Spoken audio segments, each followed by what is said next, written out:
Hi అండి, అందరికీ నమస్తే. చిక్కుడుగాయ రవ్వ పులుసు అండి. చిక్కుడుగాయలను కడిగి చిన్న చిన్న ముక్కలుగా కోసుకోవాలి. ఉల్లిపాయ, పచ్చిమిరపకాయ కోసి తీసుకోవాలి. ఒక గిన్నెలో కోసి పెట్టుకున్న చిక్కుడుగాయ ముక్కలు, చిన్న స్పూను పసుపు, వాటరు, చిన్న స్పూన్ సాల్ట్ వేసుకొని స్టవ్ మీద ఉడికించుకోవాలి. మిక్సీ జారులో ఎండి కొబ్బరి ముక్కలు, ఎండుమిరగాయలు, ధనియాలు, 2 స్పూన్లు నువ్వులు వేసుకొని మిక్సీ పట్టుకోవాలి. ప్యాన్ పెట్టుకొని నూనె వేసుకొని పచ్చెనపప్పు, ఆవాలు, జీలకర్ర వేగిన తర్వాత కోసి పెట్టుకున్న ఉల్లిపాయ ముక్కలను వేసుకొని వేగనివ్వాలి.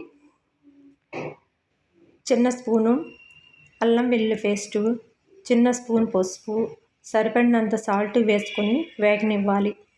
ఉడికించి పెట్టుకున్న చిక్కుడుకాయ ముక్కలను కూడా వేసుకొని వేగనివ్వాలి. మిక్సీ పట్టుకున్న కొబ్బరి పొడిని కూడా వేసుకొని కలుపుకొని తగ్గించుకోవాలి. కొద్దిగా చింతపండు రసాన్ని పోసుకొని ఉడికించుకోవాలి. చిక్కుడుకాయ రవ్వ